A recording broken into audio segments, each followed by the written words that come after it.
All right, so the session itself has already been loaded. The stems are in the session. Uh, and for all you Pro Tools users out there, I'll be using the sequencer view because it's oh, let me kill this feedback. It's a little easier to use this view if it's not your normal view. I am a multi-screen user, but since I can only stream one screen at a time, it's just a lot easier to use the sequencer view in case we have to make any wave edits or things like that. So the session's been loaded up. Uh, Basic instrumentation here: the 808, kick, clap, snare, hi-hats, things like that. I can play a piece of this for you guys so you'll know what we're dealing with.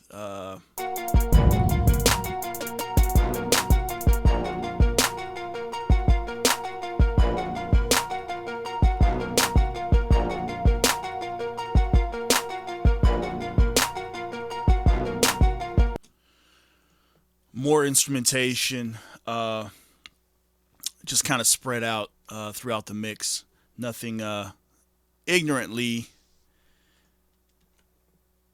complicated. It's pretty simple. So everything's been loaded in. All right, 808, kick, clap, snares, hi hats, things like that. Now, your first step, if you're using live instrumentation, I think, would be to go ahead and trim away the fat here. Okay, so if you had spaces in your audio, uh, you don't want that, especially when with live instrumentation, uh, because you'll be dealing. You want to deal with the source sound, and if you have those spaces within the audio, especially those larger spaces, all it is bleed through from the other instruments. So if you're miking a tambourine or you're miking a kick drum, uh, you don't want tambourine in your kick drum, or vice versa.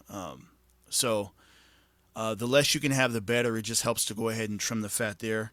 I'm working with all digital instruments, so everything was done within another DAW, Reason, and then imported into Pro Tools as an audio file. So these are quiet as can be in the middle spaces. There's no noise or anything like that, so I'm good to go. All right. Here we have our vocals already laid out and labeled: main verse 2, dubs, ad libs. I kind of cleaned those up beforehand because this is a mix that I'm working on the other side without teaching anyway. So most of this stuff is already good to go. Uh, so the first thing you want to do, obviously, if you are a recording engineer or a mix engineer and you don't have this done already, you need to go ahead and label your tracks. Now, I know a lot of you probably use this view here, the mixer view, which has the faders, pan knobs, things like that. A lot of people do use this view, which is fine. I mean, if you're dealing with two tracks, things like that, it's a lot easier to get in here and manipulate the audio. But for this session, we'll go ahead and use the sequencer view. It's going to be a lot easier here, and I'll show you guys why in a second. So we've got our audio labeled already: ad libs, kick drums, things like that. Now, there's a lot of ways to go ahead and get this done.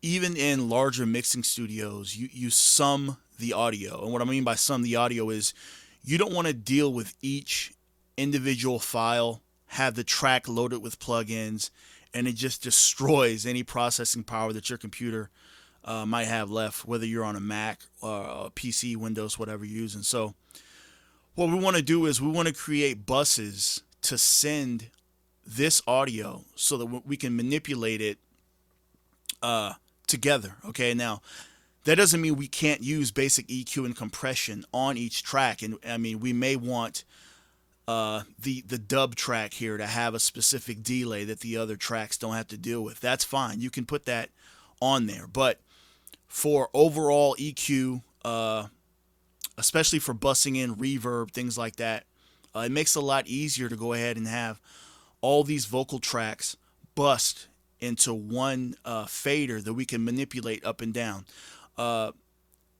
More than likely, dealing with larger sessions, you'll use more than one vocal bus. But this specific track is only this one verse. All right, so other ones you would create buses for hooks, maybe bridges, things like that. But this specific session has no need for any of that. So we're gonna go ahead and now we're gonna create a bus to send our vocal tracks into one fader that we can manipulate without moving all this stuff up and down, because to be honest, most of this stuff is already leveled. As you can see, I'm minus 9 dB here, minus 7.1, so it's already pretty even. All right, so what we're going to do is on Windows, your Control Shift N, all right, and I believe on Mac it's Command Shift N. All right, what we're going to do is we're going to create one stereo aux input. All right, we're going to create that. Now, if you look down here, you'll see where ad-libs is created or ad-libs is highlighted. This aux track or whatever track you create will always go below the track that you have highlighted or selected. So if I had all my tracks highlighted, it would obviously go to the bottom of the timeline. So if you ever create a track and you're unsure where it went, it's wherever your mouse last highlighted the last track, I should say. All right, so let's go ahead and create that. All right, here we have aux 2. It says normally it'll be aux 1, but I had another aux track in here previously, so that's why it went to 2. All right, so we're gonna rename this track and we're gonna call it Vox Bus. All right.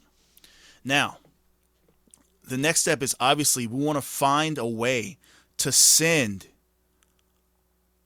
all these audio tracks to this one specific bus. Okay, so what we're going to do is we're going to go input, bus, vocals. All right.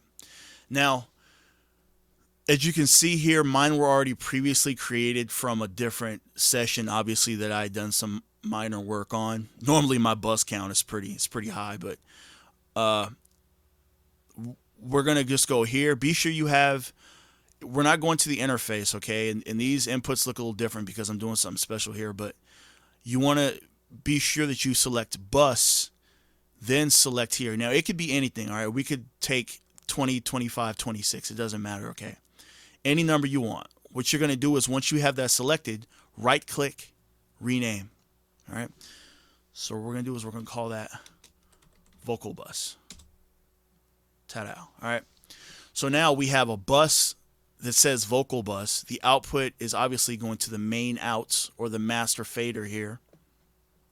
But we want to send these vocal tracks to this bus, okay? So what we're going to do is we're going to go output here. You're going to click bus, vocal bus, all right? And you can do all these tracks singularly, or by hitting the I believe it's the Alt key. You can select all the tracks that you have in a session and send them to one bus, which I don't recommend unless you're doing a small session, maybe just a vocal and an instrumental, maybe sending that to a stereo bus or something like that. All right, so now we have all of our vocals sent to this one bus, right? So what we can do now to show you the work we just did, we're going to mute all these tracks.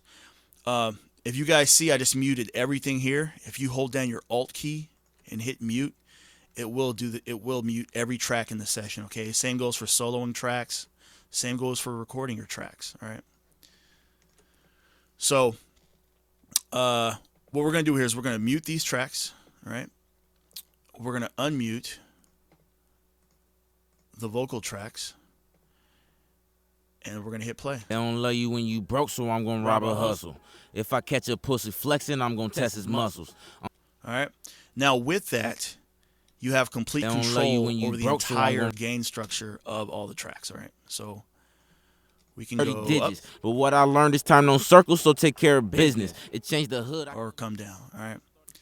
Now, that's extremely helpful when you have instruments grouped. I like to create buses for a lot of special instruments within the track, okay? Because you'll want maybe your synths sent somewhere, your your drums, which we'll do in a second, send that to a specific bus so that you have total control over the group of instruments without having to go in and modify the kick and the snare once you have all your levels set. Now, obviously, you want to go in and adjust your individual levels before you start working with buses because it's a lot easier to have the groups set before you go in and start manipulating them as a whole, all right?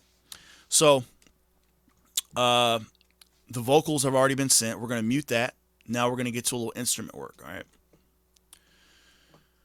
So I hit the handy dandy Alt key, unmuted everything, all right? So here what we got going on here.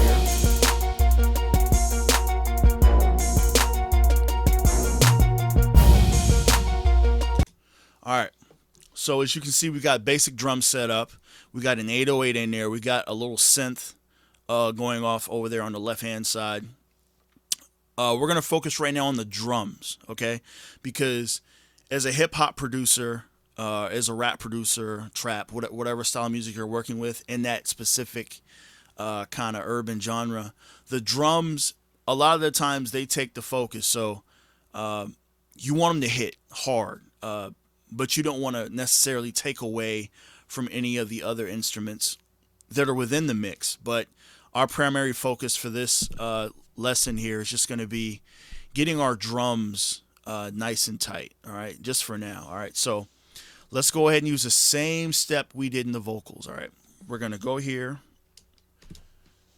Control-Shift-In, Command-Shift-In, one new stereo aux input, create, all right?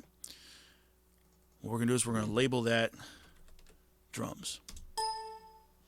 Oh, I guess I already have one called drums.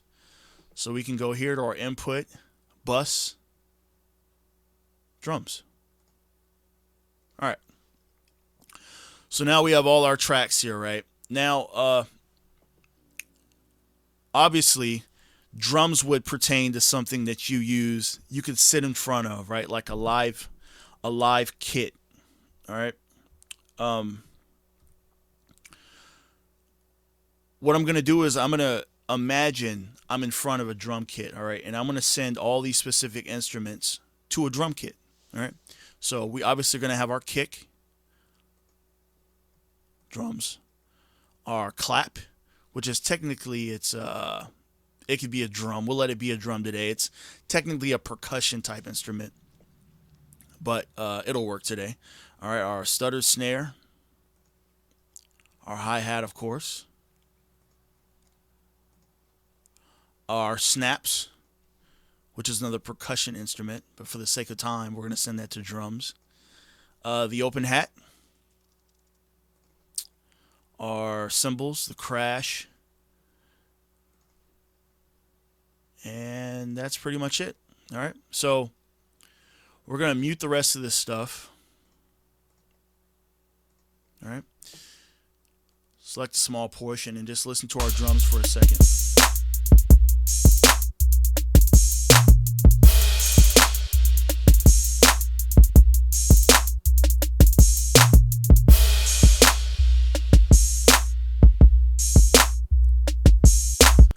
All right, so that doesn't sound super spectacular. It's pretty basic at the moment, but the overall picture was just to get things routed to where they need to go. Now, my 808s, basses, things like that, I don't send those to the drum bus. And the reason why is later on, as you guys learn, you'll understand that compression deals with a lot of energy, so to speak. And right now, that 808 or that bass sound is going to take up so much energy. If I send it to my drum track, it's not going to really allow my kick to shine through like I want it, okay? Because there's too much low-end energy. You're going to have the kick and you're going to have the 808 fighting for headroom, and that's not something that you really want happening in a mix. So for now, we're going to leave that 808 alone. As a matter of fact, we're going to mute that, all right? And what we're going to do is we're going to start some basic EQ on our drum kit, Okay. Um, the levels may be a little off just because I am wearing headphones. I have a pretty decent monitoring environment here, but uh, I'm just going to show you basic things you can do to any drum kit, any kick, any snare, just to help it sit in the mix a little better. Okay. So the main focus is probably going to be our central kick and our snare or clap or whatever. I produced this beat myself, and my focus in the production was just kind of having the clap and that snare kind of sit on top of each other, kind of complement each other a little bit. That clap had reverb in it. I'll show you guys how to bust that stuff during the next episode of Amateur Hour, but right now we're just focused on basic EQ. And what I'm going to do is I'm going to use the basic plugins that come stock with Pro Tools. I know a lot of you guys out there, you watch a lot of tutorials that deal with over-the-top EQs.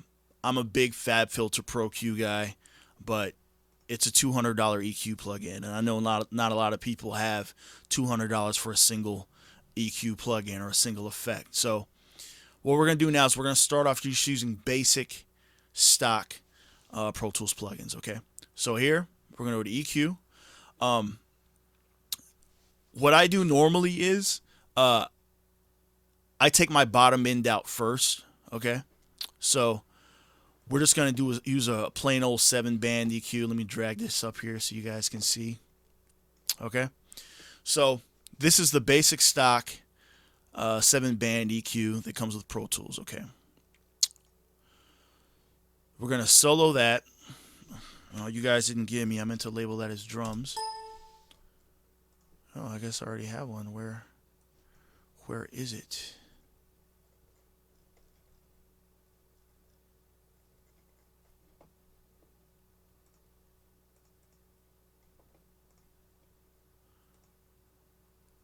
No, it's not hidden, is it?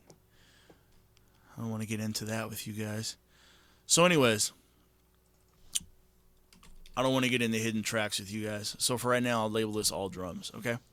So we're going to solo this and the drum track, okay? Because if you don't, you're not going to be able to hear it, all right?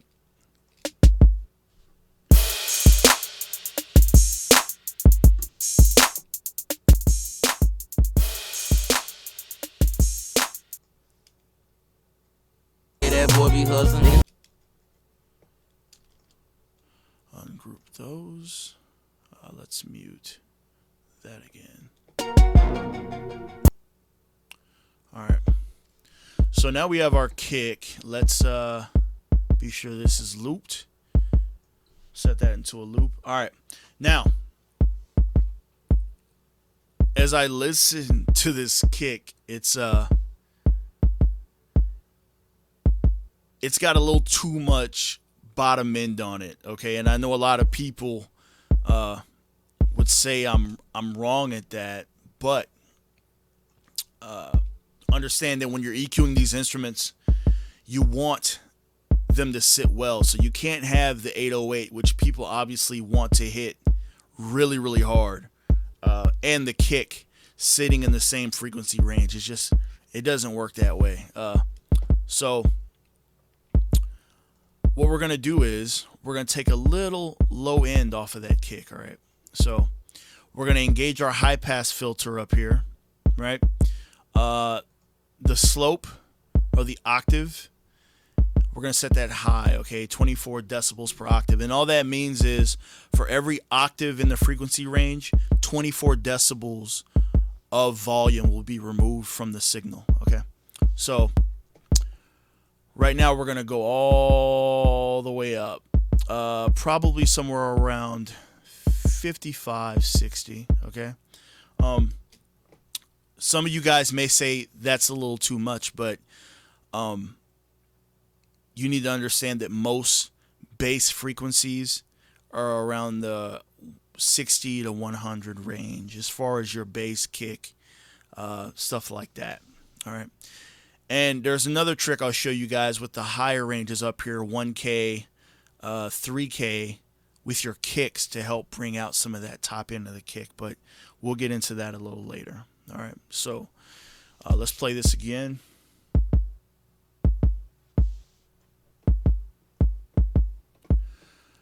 Now, it's not an audible illusion, as you guys can see up here. I don't know if anyone was watching, but the output meter on my EQ is now clipping, right? Oh, I guess not anymore, but I guess maybe when I swept the frequency up. But you guys will notice here that the input and the output are severely off, maybe a couple of dB, 1 or 2 dB. And all I did was take bottom end off of the kick, which in essence made it louder. It took that low end energy that was being used to generate those low end harmonics, and it applied it to the remaining, the remainder of the signal from the kick. So in essence, we took away and added at the same time. All right. So you need to watch that when you guys are EQing low end energy or removing low end energy. You will increase your signal strength 1 or 2 dB, especially within the entire mix. Some people put these high pass filters on their stereo bus or on their main outs. Some of you beginning guys are using your main outputs to use as a mix chain. And oh, sorry about that. Covering it up a little bit. So you need to have just an eye out on your output meters to be sure you're not clipping, because this moving this up and down on your 2 bus, just trying to get, oh, there's a sweet spot, 40 hertz clipping. So it will increase your signal strength 1 to 2, maybe in 3 or 4 decibels. So just be sure and watch that as you guys are mixing. All right. So we're going to bring this back up here around 59, 60 hertz. We're going to see what that sounds like.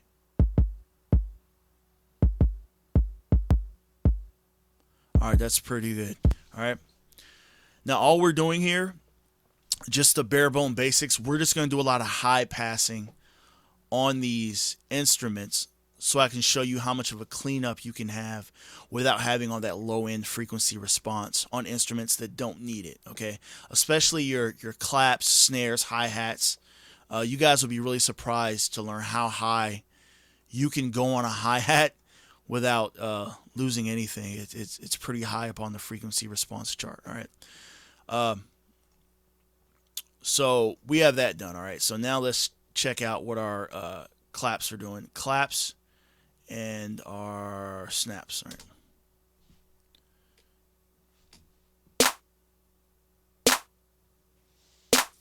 All right, we're going to do the same exact thing here. All right, and if you guys didn't know this, you can take your Alt key, click on the plugin, and drag it down to another track. All right. It's a good shortcut, especially as you guys are moving or EQing multiple tracks that may require the same effect. Another great shortcut is as you are on any specific track and say I wanted to do a group add-in of, say, my fab filter. Okay? If you hold down the Alt key and you select the effect, it will add that effect to every track. Each and every track in your session now has that effect, whether it be mono or stereo. All right? It's there. And to delete it, the same exact process, okay? You're just going to hold down your Alt key. You're going to click the effect, no insert. And it'll take it all the way. There you go. Quick little shortcut for you guys, all right? But anyways, back to our claps and snaps, or snaps and claps and snares, snaps and snares, all right? We have our EQ selected here. What we're going to do is, in my experience of mixing, none of these snares, claps, snaps, hand claps, none of that stuff has any bearing on your mix below 120 hertz. Okay. Obviously, it may depend on what you're recording. If you're recording some kind of ethnic music, percussion, things like that don't have any low end response, you may want to leave that stuff in just to give it more depth. But when dealing with hip hop, rock, things like that, things that have another instrument in the mix that's going to use that headroom to do something more important, or play a more important role in the mix, none of that stuff needs to be below 120 hertz. Okay, so we're going to roll that up to 120 for now, just as a default. Okay, we're probably going to change it later. All right, so we have that at 120. We're going to drag the EQ down to there, and we're also going to put that on our stuttered snare. All right, so now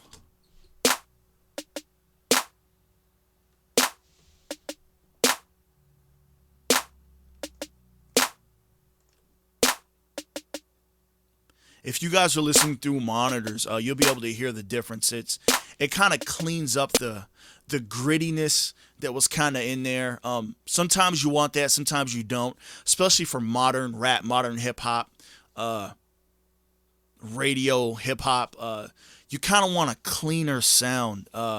So taking off that low end is going to free up a lot of energy, a lot of headroom for your bass instruments, your lower end instruments and stuff like that. So we'll just put those on. And also, I disabled that instrument specifically, or that plugin specifically, by holding the control or the command key. And all it does is it just disables the effect. The same can be done by having it open and just hitting bypass. It's the exact same thing. I normally work pretty quick when I'm doing the mixes, so I normally just have that control or commanded click. It'll turn it off for me, so I can monitor what it sounds like with it on and what it sounds like with it off. All right.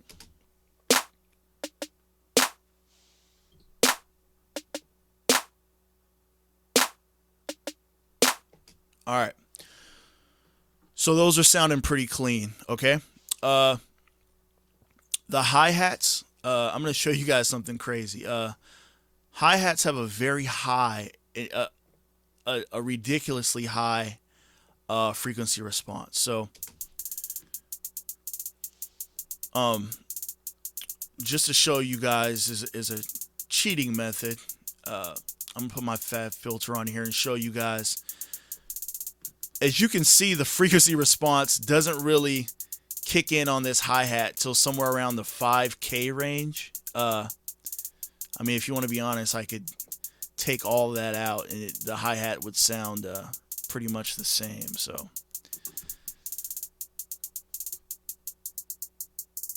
no, I take that back. We do want a little low end in there, so around 2K, 1K.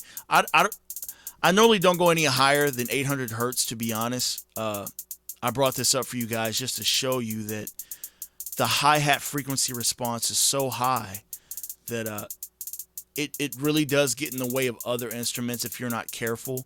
I do use a lot of notch EQing. I'll show you guys that later on, just to kind of make them stand out on their own, but not stand in the way of another instrument. All right. So, we've got those hi-hats there, right? We're going to take out that Pro Q. Go ahead and bring down my 7-band. Kick that thing up. Like I said, I normally stick around 800, 900 hertz. There are other elements in a hi-hat that you would want to preserve those low-end frequencies, especially dealing with live instrumentation. You don't want to drain the life out of your hi-hat, but at the same time, the frequency response on that instrument is so high that it will get in the way of other things that you kind of want to sit between 1 and 8K. Okay, so you gotta kind of watch how you play with it. I do notch it. I'll show you guys maybe in another lesson. I do notch it somewhere around 3 and 6K. Kind of play with it around there to have it sit audibly in the mix, but not get in the way of like the vocal or a snare, things like that, or a piano, because a piano also has a very broad frequency range, just like a vocal. All right. So we've got that there. Our open hat, it can be sent.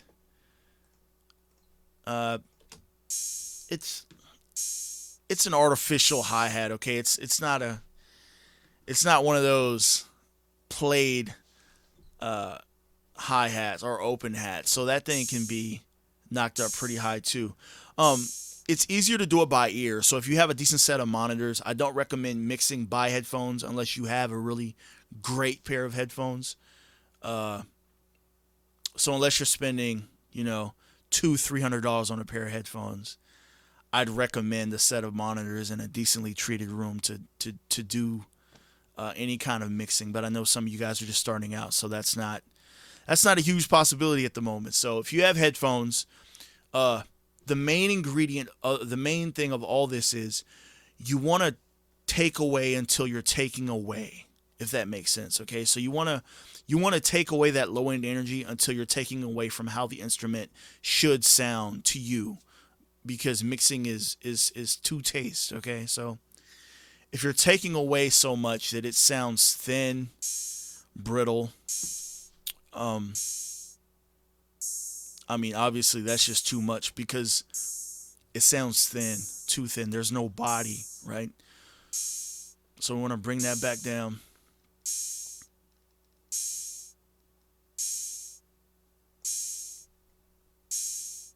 And like I said, use that bypass button, okay? On and off on each effect, because it's going to tell you what's being taken away, what's being added, if you're adding too much, if you're taking away too much, things like that. So let's see what it sounds like with and without.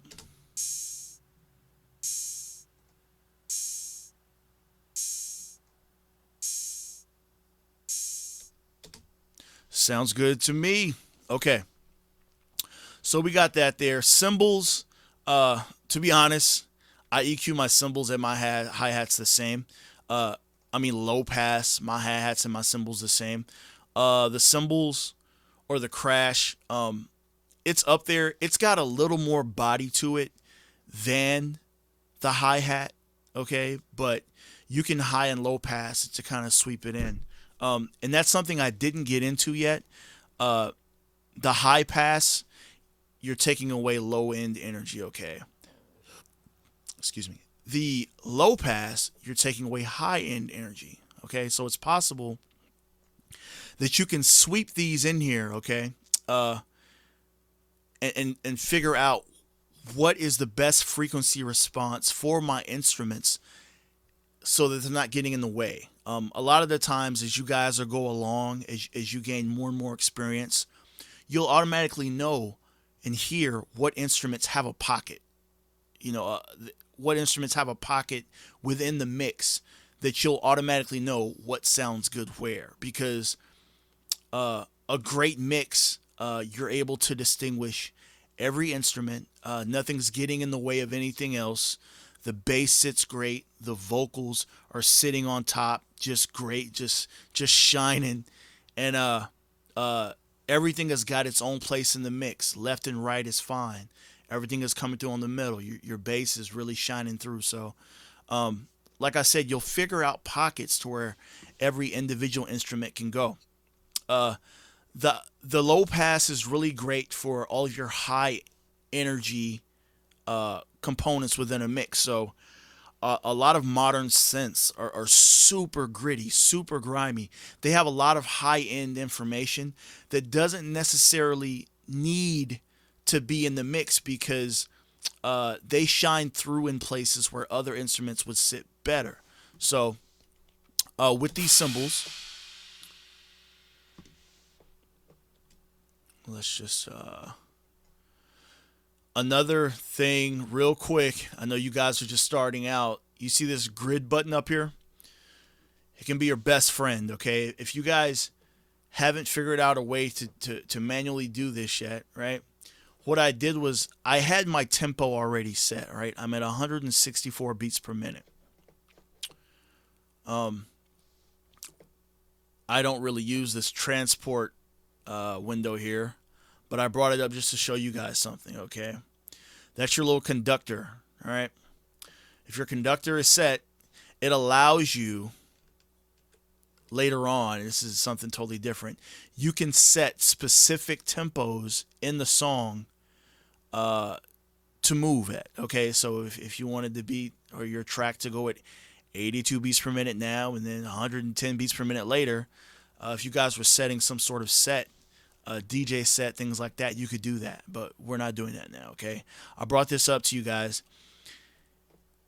If your tempo is locked with your conductor, all right, what you want to do is unlock it, right, which gives you access to set your session tempo by sliding this up and down, all right? Now, you want, using modern hip-hop, modern R&B, modern rap, okay, you want your instruments to be set to tempo, okay, and I'll explain why. Modern rap, modern hip-hop, a lot of delay, a lot of specific reverbs, which are all time-based things, okay? So if I have a delay that I can bring up and I set that to the tempo of the song, but say my tempo is a default, you guys should all know this, 120 beats per minute, but my song, say you're a producer and you made your beat, it's set to 100 and like mine was 162 or 164 or 82 beats per minute. Your delay is going to play at 120 beats per minute unless you specifically knew that your song and your Pro Tools sessions were different tempos. It's a pain. You don't want to have to do that to keep referring back and forth. Each individual instrument is going to have its own delay or reverb if you want it that way. So why not go ahead and set it from the start? All right. So what we're going to do is we're going to make that 164 beats per minute. All right. So now my entire session is locked to 164 beats per minute. Okay. So now if I put a delay in here, I'll show you guys the stock Pro Tools aerodynamic delay. It's already synced. Okay, otherwise we're going by milliseconds.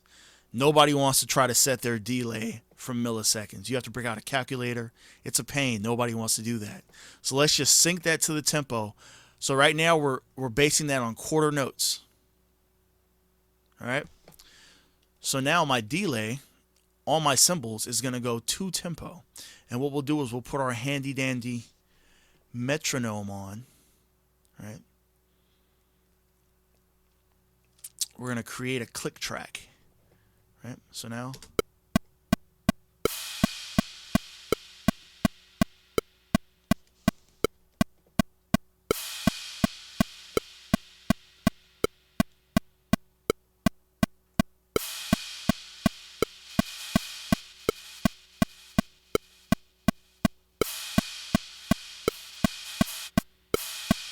as you can see, this thing can get absolutely outrageous.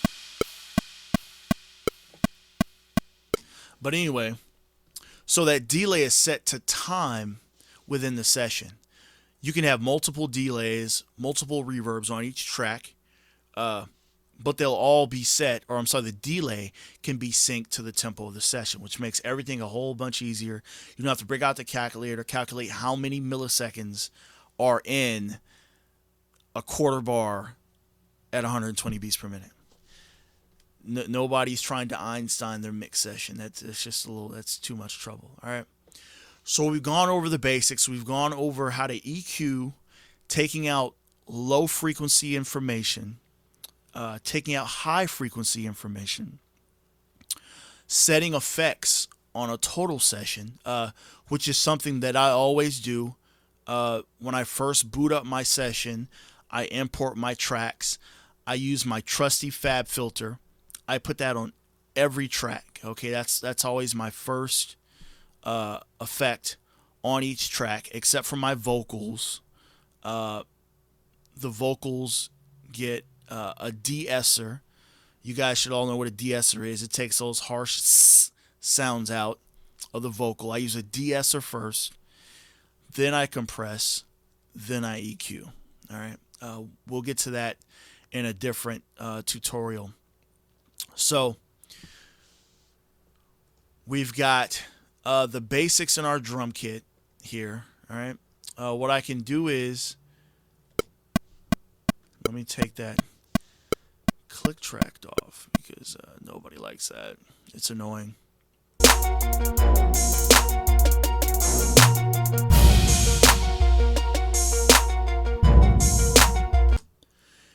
And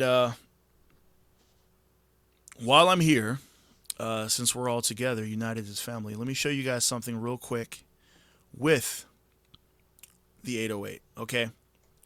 Now, the basic human hearing response is from 20 hertz to 20 kilohertz. That's why it says 20 hertz to 20 kilohertz. Okay.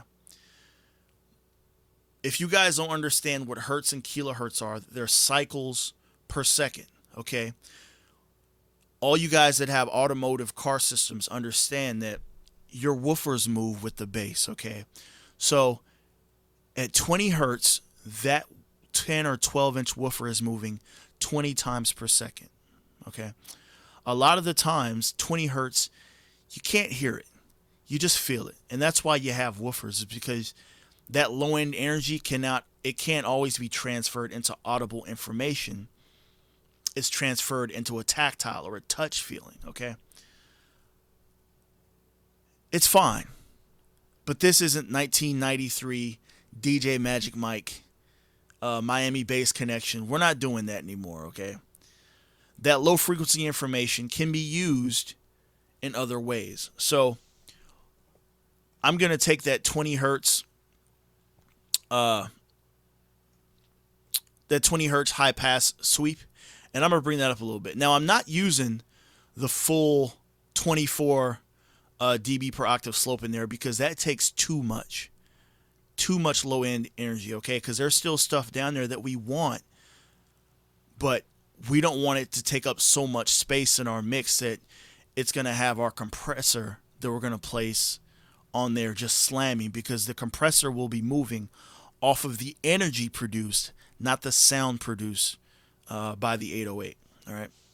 So we're going to solo that out. Now, our 808, it's just going to our master bus. Okay. We're going to create a stereo bus later that I can manipulate prior to moving the master, or prior to sending things to the master fader. You never ever move your master fader. Okay. That's rule number 1 in engineering 101, basics 101, Pro Tools 101, DAW 101, recording and mixing 101. You don't touch the master fader. This should always say 0.0 or 0. I don't know how many times I've gotten sessions where somebody's moved it down or up because they wanted to make their mix louder. That can be done with plugins on here. Everyone has use of the Maxim plugin, which is a brick wall limiter. Your ceiling should never be above 0. That's why you can't move it above 0. All right. What that does is that stops digital clipping, because no one likes clipping. So if your mix needs to be adjusted in volume, go in there and try to adjust individual buses or instruments to create the volume you want without clipping. Okay. So anyways, my 808 right now is just going straight to my master fader, so I don't need to solo any buses. Okay.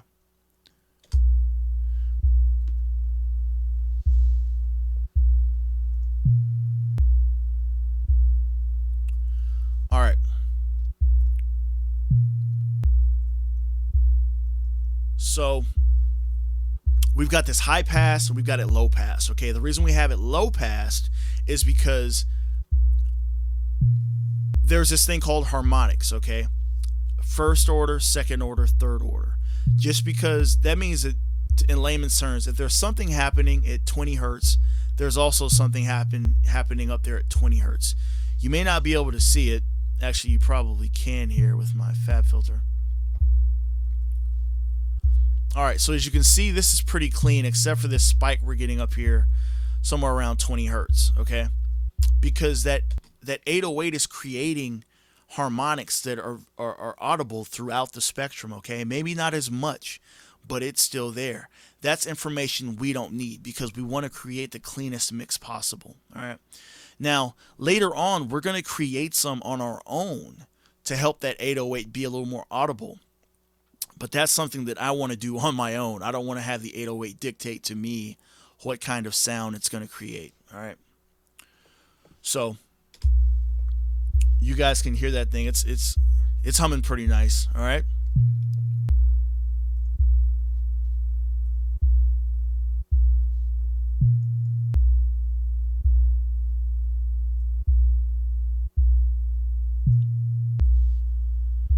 Now I'm going to sweep this thing down, okay, until you guys probably won't be able to hear anything but just that low end rumble. And from there, I'm going to come back up to find my sweet spot. I always sweep twice because if you do it on the initial sweep of your instrument, you only think that you're getting out what you think is the right sound, but it isn't. I mean, it's similar to using the bypass button, but this will give me a more defined reference of what I'm hearing and what I want. All right, so let's check this out.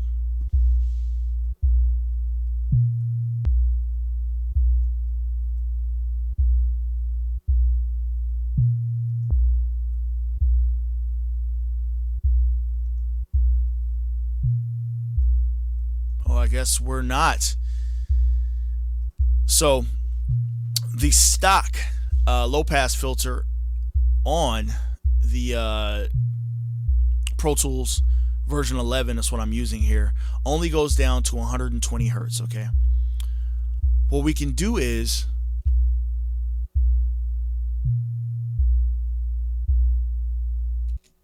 that doesn't sound half bad, so that may be something that we can use within the mix to figure out or to see if it's going to hit as hard as we want it to, but not get in the way of our kick drum. Because don't forget that 808 and that kick drum, they have to coincide, because you want the hit, you want the rumble, but you don't want distortion, and you don't want them phasing each other out, getting in the way. And by phasing each other out, I mean by taking up the same space in the frequency response. Because I guarantee you, if I brought up my Pro Q with both of these, you would see that they may not hit in the same frequencies, but they are hitting along the same frequency response. Okay, so let's check this out.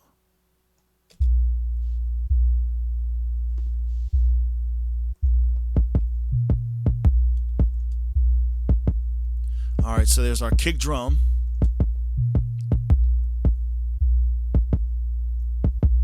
So to be honest, they're both they're hitting hard right around 50 to 100 hertz, right? So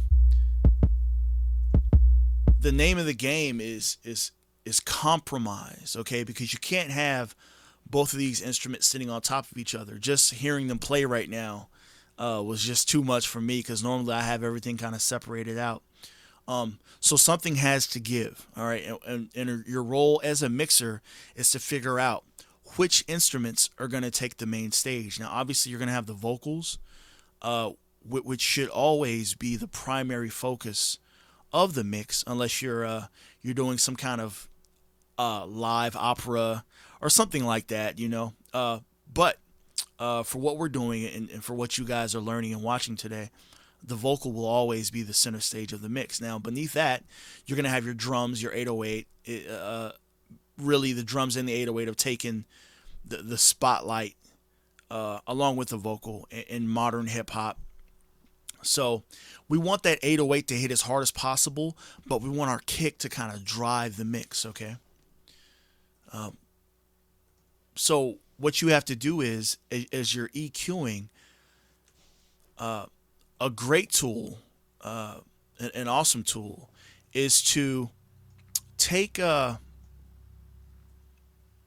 take one of these bands. Okay, so what is that? That's our low middle frequency. Okay, now you guys, if you didn't know, you can take these and move them around as much as you want while you're in here. What you want to do is you want to take this Q, which is basically spectrum width or frequency width, narrow that thing down. Okay, narrow that thing down. You can go as narrow as you want. I normally don't go that narrow. Somewhere around 6 or 7, I guess, would be good. And just sweep it around as the instruments are playing, okay? And you'll kind of figure out what is gonna poke out. Actually, you want to go high. I'm sorry. So you heard 808.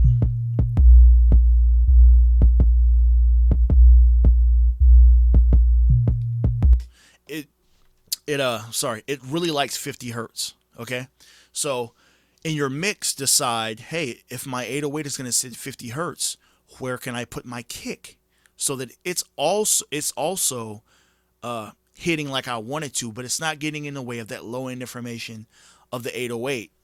So we kind of have that figured out. You can go this high. Nothing is saying you can't absolutely drive just the hell out of your 808. I don't recommend it, not until you're done with your basic mix, which involves doing what we're doing now, just kind of low passing, high passing things, seeing what I figure out, getting your panning there, because you don't want to have everything sitting in the middle of your mix. You want things to stand on their own. Maybe your 808, your 808's always in the middle. Your kick drum is always in the middle. Your snare can be panned a little bit. If you think about sitting at a drum kit, your snare is never in the middle. It's kind of off to the side somewhere. Your toms are in the middle. They're kind of spread out. Pan those out. Your crash is over here. Your hi-hat over here. So as you do your drums, think about sitting in front of a drum kit and just giving the instrument space to sit, because if everything's in the middle, you have the high risk of cramming your vocal up. So, and that's something you definitely don't want to do. So, just think about space as you're mixing, as you're done low passing, high passing. High passing, low passing. You start panning things, just kind of getting things sitting where you want. Now, you don't have to do that first. You don't have to high pass, low pass first, and then pan. To be honest, I pan first, and then I sit, because sometimes instruments, they sit already, except for a little high passing on instruments that don't need it. You don't necessarily have to low pass everything if your instrument kind of already sits once you have your drum kit up and running. So that's just two tastes. As you guys you'll start learning that you don't have to follow a certain step chart. You know, you're gonna develop your own mixing technique. To be honest, the first thing I do once I load up a session, I'm giving away trade secrets here. The first thing I do is I set up my buses, I set up my stereo bus, and I place the effects I want on my stereo bus, which includes a compressor, a cleanup EQ, which kind of sweeps away my 20 hertzes, 20K and 20 hertz, a saturation plug-in, and a reverb, to be honest. Yeah, so that's kind of my mixing chain for now, because I want to know what everything sounds like before I start in-depth EQ, in-depth compression, things like that, because as you guys will go, you'll figure out not everything needs everything. All right, don't overdo it. Don't overthink the machine. Your mixes will sound a lot better if you just follow the basic rules I just showed you. Just import your files, pan things, a little low pass, and you'd be amazed on how much cleaner your sound gets. Now, I'm not saying stop there. If that's something you're already doing, then you know you need to go more in depth with your mixes to get them to the quality that you're looking for. But as long as you get everything in there, you kind of you high pass things that don't need all that low end information. You get stuff panned left and right. Get your basses in the middle. You'll find out that it sounds a lot better than where you were maybe even a couple of days ago. So you guys check those out. All right, I'm done for the evening. You guys be sure and tune in next week. I'll be posting these hopefully weekly. I can get out of the studio from recording and continue on with this mix. If we can get these going, I'd like to do once a week. I'll be doing this same session. We'll just go from top to bottom on it and just get it going. So I appreciate everybody tuning in. Twitter and Instagram at RealChrisDean. I'm also on Periscope from time to time. If you guys want to follow me on Twitter, you'll see me go live. And thanks for tuning in. You guys have a great night, and hopefully I can help your mixes out. All right? See you later.